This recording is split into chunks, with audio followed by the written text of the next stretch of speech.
بسم اللہ الرحمن الرحیم كذلك العذاب ولعذاب الآخرة أكبر لو كانوا يعلمون صدق الله العلي العظيم۔ گزشتہ آیات میں قرآن کریم نے جو قصہ بیان کیا ہے اس کے بارے میں روایات کی روشنی میں کچھ باتیں عرض کرنا چاہوں گا کہ یہ باغ کہاں پر تھا اور یہ باغ کے مالک کون تھے۔ تو امام جعفر صادق علیہ السلام سے نقل شدہ ایک روایت کے مطابق یہ باغ ملک کے یمن کے اندر تھا اور یمن کے شہر صنعاء سے تقریباً 9 میل کے فاصلے پر واقع تھا۔ اور اس قصے کے بارے میں عبداللہ ابن عباس سے جو روایت نقل ہوئی ہے اور علامہ طباطبائی رضوان اللہ تعالی علیہ نے تفسیر میزان میں نقل کی ہے، تو اس کا خلاصہ اس طرح سے ہے کہ ایک بوڑھا شخص تھا کہ جس کے 5 بیٹے تھے اور اس باغ کا در حقیقت مالک وہ شخص تھا، اور اس کی روش یہ تھی کہ اپنے باغ کا کوئی بھی پھل اپنے گھر تک نہیں لاتا تھا، یہاں تک کہ جب تک کہ جن جن کا حق بنتا تھا غریبوں کو یتیموں کو ان کو حصہ دے دے، یعنی ان کو حصہ دینے کے بعد تب یہ شخص اپنے گھر میں اس باغ کے پھل کو لایا کرتا تھا۔ جب یہ بوڑھا شخص اس دنیا سے رخصت ہوا تو اس کے بیٹے اس کے وارث بنے جو 5 تھے۔ اب خدا کا کرنا ایسا ہوا کہ اس سال یعنی جس سال میں ان کا والد دنیا سے گیا اس سال اس باغ نے ایسا پھل اٹھایا کہ اس سے پہلے کبھی اتنا پھل نہیں لیا تھا۔ تو یہ جوان بہت خوش ہوئے اور اکٹھے ہوئے اس باغ کو دیکھنے کے لیے، اور جب اس کے پھلوں کی کثرت کو دیکھا تو بجائے اللہ کا شکر کرنے کے سرکشی پر اتر آئے اور بغاوت پہ اتر آئے، اور ایک دوسرے سے یہ کہنے لگے کہ ہمارا باپ کہ جو بوڑھا ہو گیا تھا اور اس کے پھلوں کو غریبوں یتیموں میں بانٹ دیتا تھا، اس کی وجہ یہ تھی کہ ہمارے بوڑھے باپ کی عقل زائل ہو گئی تھی، بڑھاپے نے اس کی عقل کو خراب کر دیا تھا کہ لوگوں میں بانٹتا پھرتا تھا۔ اب ہم ایسا کرتے ہیں، آپس میں معاہدہ کرتے ہیں، آپس میں پکا عہد کرتے ہیں کہ ہم نے اپنے باغ کے پھل فقراء میں تقسیم نہیں کرنے، فقراء کا اس میں کوئی حصہ نہیں ہے۔ اگر ہم ایسا کریں گے تو ہمیں بہت زیادہ پروفٹ ہو جائے گا اور ہمارے پاس بہت زیادہ مال جمع ہو جائے گا جو ہمارے باپ کی بے وقوفی کی وجہ سے ضائع ہو جاتا تھا۔ تو 4 بھائیوں نے اس بات پر اتفاق کر لیا، لیکن 5واں جو ان سب سے چھوٹا تھا وہ ناراض ہوا اور کہنے لگا کہ تم اللہ کو بیچ میں شامل کیوں نہیں کرتے اور اللہ سے سرکشی کیوں کرتے ہو، اور جس طرح ہمارا والد نیکی کیا کرتا تھا اور غریبوں مسکینوں کو حصہ دیا کرتا تھا تم بھی اپنے والد کی روش کو برقرار رکھو۔ لیکن باقی 4 بھائیوں کو اس قدر غصہ آیا کہ انہوں نے اس کو پکڑ لیا اور اتنا مارا کہ اسے یقین ہو گیا کہ اسے قتل ہی کر ڈالیں گے۔ تو اس خوف سے وہ بھی ان کے مشورے میں شامل ہو گیا اگرچہ اس کا دل نہیں چاہ رہا تھا۔ تو یہ سب ہونے کے بعد اپنے اپنے گھروں کو چلے گئے اور پھر انہوں نے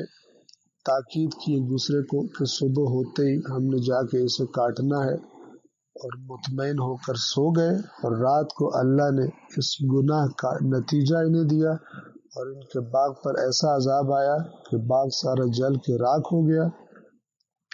اور صبح صبح جب یہ اپنے باغ میں پہنچے تو وہاں اس کی حالت دیکھ کر پھر وہ تمام باتیں ہوئیں کہ جو قرآن کریم کی آیات نے تذکرہ کیا اور آپ کی خدمت میں عرض کیا گیا۔ اللہ تعالیٰ نے قرآن کریم میں جو قصے بیان کیے ہیں گزشتہ قوموں کے، ان کا مقصد خود قرآن کریم نے یہ بتایا ہے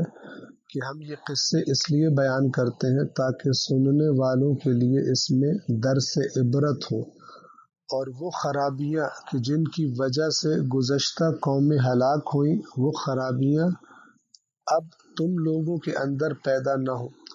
اور گزشتہ لوگوں کی ایک بہت بڑی خرابی جس کا تذکرہ قرآن کرتا ہے، اور اس قدر بڑی خرابی کہ یہی طبقہ ہوا کرتا تھا جو سب سے پہلے اللہ کے نبیوں کی مخالفت میں ڈٹ کے کھڑا ہو جاتا تھا، اور یہ وہ طبقہ تھا جسے قرآن کریم ملا کہتا ہے۔ ملا یعنی بھرے ہوئے، یعنی جو مال سے بھرے ہوئے تھے، دنیا جن کے پاس بے تحاشا تھی۔ اور یہ طبقہ قرآن مجید کی آیات کی گواہی کے مطابق اللہ کا جو بھی نبی آتا تھا کسی امت کی ہدایت کے لیے، تو ان کو اپنا نظام خطرے میں نظر آتا تھا تو یہ اللہ کے نبی کی مخالفت میں ڈٹ کے کھڑے ہو جاتے تھے، اور عوام کے ذہنوں میں خدشات پیدا کر کے اس نبی سے دور رکھنے کی کوشش کرتے تھے۔ بنیادی بات جو قرآن مجید نے سمجھانے کی کوشش کی ہے، اور خداوند عالم اسے سمجھنے کی ہمیں توفیق دے، وہ یہ کہ دنیا میں کوئی بھی چیز ایسی نہیں ہے کہ جس کا اصلی مالک خود انسان ہو۔ ہر چیز کا اصلی مالک اللہ ہے، حتیٰ کہ انسان کا اپنا بدن بھی اس کا اپنا نہیں ہے۔ نہ انسان نے خود اسے بنایا، نہ اس کے ماں باپ نے اس بدن کو تخلیق کیا۔ اسی طرح جو مال انسان کو عطا ہوتا ہے، وہ مال بھی در حقیقت خداوند عالم کا ہی ہے، کیونکہ خلق اس نے کیا۔ اللہ قرآن مجید میں اس بات پر تاکید کرتا ہے کہ ہم تمہیں جو کچھ دے رہے ہیں تمہاری آزمائش کر رہے ہیں۔ جیسے انہی آیات میں کیا آیا تھا، انا بلوناہم، کہ ہم نے مکہ والوں کو اسی طرح آزمایا ہے، آزما رہے ہیں، کما بلونا اصحاب الجنہ، اصحاب الجنہ، جیسے ہم نے ان باغ والوں کو آزمایا تھا۔ انہوں نے ہمیں بلا دیا، تو جب ہمارا حکم آیا تو اس باغ سے محروم ہو گئے۔ اسی طرح اگر انسان مال کو اپنا سمجھے اور سمجھے کہ اسے خرچ بھی میں نے اپنی مرضی سے کرنا ہے، اور اس میں خداوند عالم کا قانون مجھے کوئی روک ٹوک نہیں کرتا، تو بہت بڑی خطا اور غلطی پر ہے۔ کیونکہ قرآن کے مطابق ایک ایک چیز کے بارے میں، مال کہاں سے کمایا تھا، مال کہاں خرچ کیا تھا، اس کے بارے میں سوالات قیامت کے دن انسان کو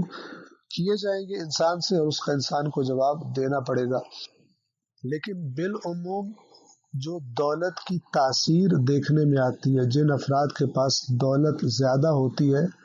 تو بالعموم ایسا ہوتا ہے کہ خداوند عالم ان کی زندگیوں میں اللہ کی ذات کا اثر اور احترام، اس کے قانون کا احترام بہت کم رہ جاتا ہے،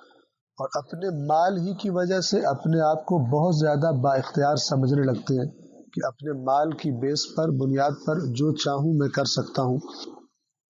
اور یہی انسان زیادہ سے زیادہ مال جمع کرنے کی فکر میں رہتا ہے کہ اس صفت کے حامل انسان کو کہ جو مال جمع کرتا ہو اور دکھی اور غریب انسانیت کی فکر نہ کرتا ہو، اللہ نے جہنم کی آگ کی دھمکی دی ہے۔ السلام علیکم ورحمۃ اللہ وبرکاتہ۔